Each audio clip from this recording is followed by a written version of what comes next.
chuki na ukabila hatutaki hata kamwe. Lazima tuungane, tuijenge nchi yetu, pasiwe hata mmoja anayetenda. Mwanzo kabisa ningependa kwanza kwa kusema hivi, kama kuna shehe hapa atufanyie dua, si kweli? Ibrahim wa barik ala Muhammadin wa ala ali Muhammad kama barakta ala Ibrahim wa ala ali Ibrahim fil alamin innaka Hamidum Majid. Allahumma sahhil lana lima nurid wa najjina mimma nakhaf bifadlika ya latif ya latif ya latif ya latif. Ultuf bina fima jarat bihi al-maqadir wa hawwin alaina kull asir innaka ala kulli shay'in qadir. Rabbana atina fid dunya hasana wa fil akhirati hasana wa qina adhaban nar. Wa sallallahu alaihi wasallam. Kwa majina mwanzo naitwa Yusuf Bob, natoka maeneo ya Likoni. Mimi mwenyeji. Mimi hao ndo wanawezesha mke hapa. Anafahamu. Na mara nyingi sana vijana, lengo na madhumuni ya kwa hapa sisi vijana mara nyingi tukusanywa kama hivi tukutumiwa kwa masuala ya siasa. Si ni kweli? Kweli. Na masuala ya siasa mwishowe tuwatumika kwa muda, tunarudi vijiweni baadaye. Si kweli? Kweli. Lakini mkutano wa leo ama mazungumzo ya leo si mazungumzo kuhusiana na masuala nani tunapendekezea nani ama tunapiga nani leo. Ni maneno ambao ni non political issues. Si kweli? Sasa ningependa kuomba hivi. Hapa tuko na ofisa, tulikuwa ni maofisa kama watatu hivi kutoka Nairobi. Mimi mwenyewe nilikuwa hapa jana, tukaongea na vijana wale wanaweza kumbuka, tukutana nao, tuliongea nao. Na tuna ofisa ambao walikuwa wanatoka Nairobi, ambao wangependa kutuelezea madhumuni na malengo hasa ya hii mkutano ni nini. Na bahati mbaya tulipofika pale Kombani tuko na gari private, jamaa katoka nyuma kama ameingia ile gari. Butika, gari tena imejishika iweze songa. Ibidi tuache gari kule police station, mwenzetu mmoja abaki huko. Kachukua tutu. Ndio maana tumechelewa mwanzo kabisa poleni. Sasa ningependa kukaribisha mwenzangu hapa. Ana masuala muhimu sana ambayo ningependa kuhusu vijana. Na vijana mkuwe wazi kuyasikiza na mkuwe wazi kuyaelewa. Mimi najua kila mtu hapa ni youth, ndio? Hata nikiongea Shem, niongee Kiingereza, Kiswahili, utanielewa, si ndio? Ndio. Sasa mimi naitwa Gideon na nimetoka Youth Agenda na tunakuanga pale Nairobi. Na sasa nimekuja hapa Kwale tuweze kujadiliana na vijana hapa Kwale. Tulikuwa mwanzo kabisa tunataka kuomba msamaha kwa vile tumechelewesha, na tulikuwa tunataka kuanzisha hii mkutano mapema ili tuweze kumaliza mapema na tupate kujua ni nini tumekuja kuwaletea, na ili muweze pia nyinyi mkaelewa ni kazi gani hasa Youth Agenda inafanyanga kule Nairobi. Mwanzo kabisa mnaona hapa mbele kuna karatasi mbili hapa na naelezea ni za nini. Alafu na najua kila mnani hajapata hii kitabu. Unaonyo hajapata, sio? Na kama umepata, nataka kuelezea ni nini, yani niwaelezee hii forum tulikuwa tumeileta kwa nini hapa Kwale. Tulikuwa tumekuja hapa Kwale na tuka invite all your gubernatorial aspirants na candidates hapa ili waweze kwa forum yenu na wao. Lakini ni sisi tumeweza kuita hii forum ili tuweze kufacilitate ili waweze kukuja hapo wakae hapa mbele yenu, muweze kuongelesha yale issues mko nayo hapa kama mayouth wa Kwale, muweze kuambia na muweze kusikia ni nini hasa watawafanyia kama wapi mayouth hapa Kwale. Kweli hapa mbele hivi kana mbili kaenda tukiuliza mayouth yale issues wanataka na maswali yenye wanataka kuuliza magavana wao ama presidential candidates wao. Na hii kwa sababu hatungeweza kuweka hiyo yote, tukaongea na vijana na wakatupatia yale maswali hasa yenye wanataka kuuliza ma presidential candidates wao na gubernatorial candidates ili waweze kujua ni nini wameplania mayouth. mnajua saa hii ni wakati wa election. Ama leaders wanatumia katika kwenda kupiga debe, watuita, tunaenda tunawasaidia, lakini hawakutukalishi chini. Hawatuambii ni nini wametuchorea kama vijana. Si ni kweli? Na kwa hivyo ndio kwa maana hii forum tulikuwa tumeileta waweze kukaa hapa mbele yenu, muulize yale maswali, kama ni shida na unemployment, kama ni shida na corruption watatatua aje. Kweli? Na sasa hii maswali tuliweza kuwapatia muweze kuangalia. This voters guide, it articulates the issues of the youth, the interest of the youth, semeka reducing unemployment. Na mnaweza ona hapa mbele kuna leaders wengi. Kuna watu wa Jubilee, kuna NASA, Third Alliance na one of the independent candidates. Hapa hii ni manifesto yao, nini walikuwa nasema watafanyia mayouth. Aspirants, kama ni yale issues mko nayo, tulikuwa tuandike chini, tumuulize kama ni unemployment, kama ni hapa youth hapa Kwale, utawafanyia nini to reduce unemployment. Forum for the youth. Kwa hivyo msikie, mmetulia, muweze kutusaidia na yale issues mko nayo. IDC after they cleared their list and everything, tulikuja tukajua we are 19.6 million. That is more than 50%. Kumaanisha mwenye ataingia into government ni sisi mayouth tutamuingisha. Na kama atakuwa na agenda ya sisi mayouth, sisi tumepotelea pale. Watatusahau, waendelea na zile agenda zenye walikuwa nazo. Kwa hivyo mayouth tuweze kuparticipate. It's only for a few minutes. Tumalize alafu tufunge forum. Kweli? 30% ya expenditures za county government inataka niende kwa youth. Lakini sasa ajabu ni kwamba sheria na katiba imetupa ile nafasi na hatujui hii nafasi tumepewa na sheria na katiba yetu ya Kenya. Sasa ndio naona organization kama hii imekaa chini kaangalia vipi vijana wanaweza sikika kwamba wana sauti ya jamii. Si kweli? Ukitembea katika maboma wamama walikuwa ni watu kudhulumiwa na kupigwa na kwenda kwao na watu wanazungumza na ninarudi. Si kweli?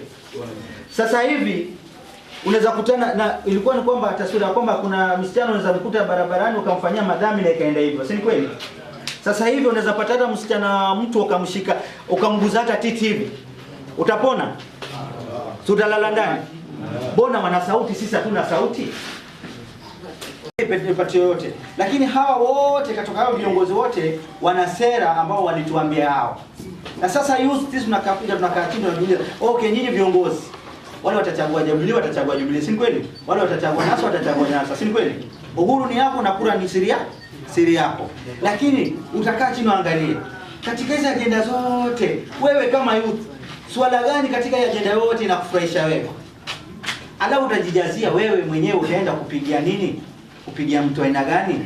Kabla hujaenda kupiga, pia ukiwa umekaa kule chini kuwa na sauti ya kuuliza, bwana wewe kuna kitu inatusumbua na tujaona katika hii masuala yenye manifesto ambayo nyinyi mwatuuzia. So hao wanalipa ushuru, mbona wewe ulipe au wale wewe wakaa kubaki kuomba? Na tutaendelea kubaki tukiomba kama hatutakuwa na sauti moja kwamba sisi vijana tuna sauti. Na asilimia kubwa katika nchi ya Kenya wanaopiga kura na asilimia kubwa mayouth. Na hao mayouth ndio wamejaliwa na changamoto chungu nzima. Sababu gani hawa youth hawako tayari kuongea? Mtu akiamuka yuafuata issue yake tu. Wewe sasa una uhuru ama una amani. Wakati babu wako alikuwa anapigania uhuru ya Kenya, sasa alikuwa anapigania kitarajia kwamba mjukuu wake atakuja akasikia amani na raha, si ndio? Licha kwa una changamoto lakini una amani, unaweza tembea mahali popote ukafanya shughuli zako, si kweli? Mbona leo hii wewe una busy tu na ile itakufaidi direct, utaki kutoa sauti ukapigania generation inakuja? Mbona wewe uko busy bwana, wewe bwana, hata kuna jua wengine wanasema bwana zungumza haraka haraka bwana, tufungue tena tukue dhoruba yangu mimi nitulie. Haya maswali yanihusu. Kwa hakika haitakuhusu na ita affect mpaka kizazi chako ambapo kinakuja. Ushanielewa? Lakini nikakuja ikafaidi mpaka kizazi. Juu sasa wewe ni youth, kesho utaoa watu, ukishaoa matarajio yako ni nini? Watoto, si kweli? Hawa watoto unataka kuwaweka katika msingi gani ambapo wewe ulitengeneza? Ama kina nani unafikiri watatoka mbinguni akakuja akatengeneza msingi? Si ni wewe? Utabaki youth siku zote. Lakini ukishajiweka katika kwamba youth wametengewa kikambo hivi, hata ukizaa kijana leo unatamani kwa haraka faidike na ile kitu ulitengeneza wewe. Lakini usiwe na watoto ambao wewe utawaona wakikua ni balaa kwako, sababu kuna kitu haukufuatilia wakati fulani ulikuwa na nafasi ya kuifuatilia. Ushanielewa? Lakini sasa hapa tutamaliza, tumechelewa. Tunajua tuna issue hapa. Kuna haya makaratasi nimebaki nazo, nataka msaini. Hiyo karatasi moja inabeba watu 10. Mimi najua masuala ya ID imeingizwa siasa ndani, lakini naomba andika jina zako kamili na namba yako ya simu. Ushanielewa? Ukipendekeza pia unaweza weka ID, tunaomba. Lakini kama unaona unafeel yuko sawa, then hii issue ni masuala ya yote. Lakini hii ni mambo ya kuclarify kwamba tumefika hapa, vijana wa Kwale wamesema kitu fulani. Second, tunaomba mtu yoyote ambao ana swali kuhusiana na masuala ya yote, tunaomba usimame, na tunatarajia maswali tutayanote na tutaenda hayo na maswali kwamba vijana wa Kwale County wamesema hivi na vile. Si ni kweli?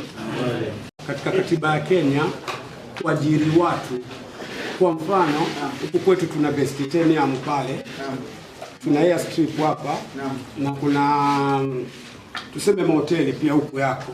Sasa katiba ya Kenya katika kuajiri watu, je, wale wenyeji wa pale huwa wanachukuliwa vipi yani?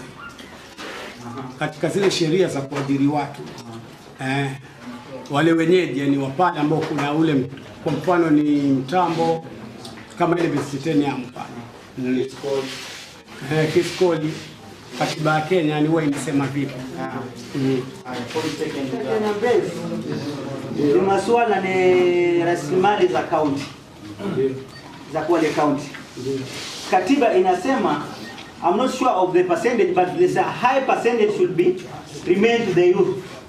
Unaona? Katiba, nisikize, katiba inasema almost 75% to 80%. Lazima kama ni 75 to 80%, lazima employment i-consider wale vijana wanatoka pale. Then hii percentage imebaki, wanaweza chukua professional kutoka watu wa nje. Ushanielewa? Lakini sasa kama utaelewa vipi hii Tetenya Mbezi, ukiangalia wote wamejaa pale ni wageni, unayo haki, unayo sauti ya kwenda kotini na kusema kama mmeshikana. Huwezi enda peke yako, mmeshikana. Sisi kama vijana wa Kwale, kambi fulani imeandika watu wote kutoka mahali fulani na wameenda kinyume na katiba. Cha lazima mtaandikwa, sio kwenda kupeana hongo wala cha lazima mtaandikwa kulingana na sheria na akili yako vile unavyojua. Ushanielewa? Lakini umenielewa hapo?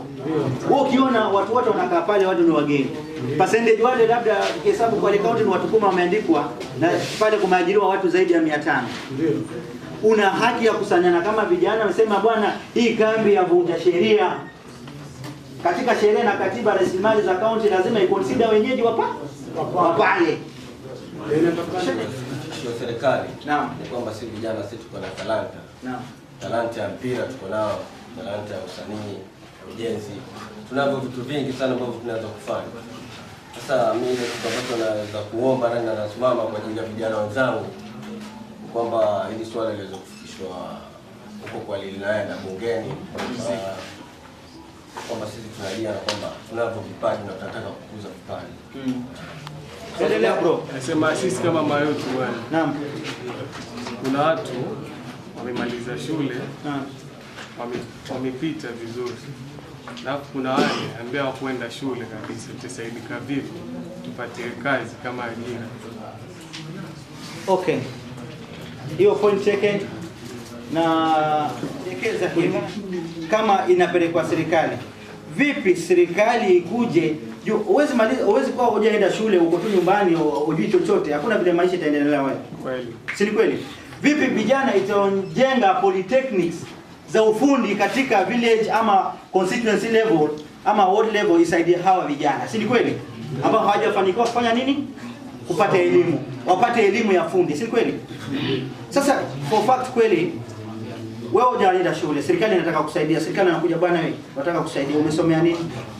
Tunakusaidia. Tutakusaidia vipi? Nataka kazi. Unaweza fanya kazi gani? Kufagia malengo yetu sio kufagia ndugu yangu. Malengo yetu sio kufagia. Ushanielewa lakini. Kufagia pale tunakuta tu sababu maisha itasukuma tunajipata tunafagia. Lakini tunataka kitu ambao malengo yetu tunataka. Si kweli? Okay, hoja ni elimu ya kutosha. Serikali ina mpango gani na sisi katika hapa mtaani? Si hivyo ndugu zangu? Haya, point taken. Another one. Habari zenu kwanza. Alafu swali langu la kwanza, ulipokuja jana ulituambia kwamba mkutano wetu hautakuwa wa siasa. Kweli. Lakini ajabu ni kwamba kuna ID number katika fomu zenu. Hilo ni swali la kwanza. Swali langu la pili, tumezungumzia kuhusu wao wagombea, tukasema kwamba mlikuja kwao kwanza ili wajaze fomu fulani, ndio nyinyi mkija mkiongea na sisi mwe na wanajua ule ndio wenye tuliofikisha kutoka kwenu nyinyi. Lakini ajabu ni kwamba wale wagombea wote ama wale walioko kwenye vyeo hawakuongea na nyinyi kama mlivyosema.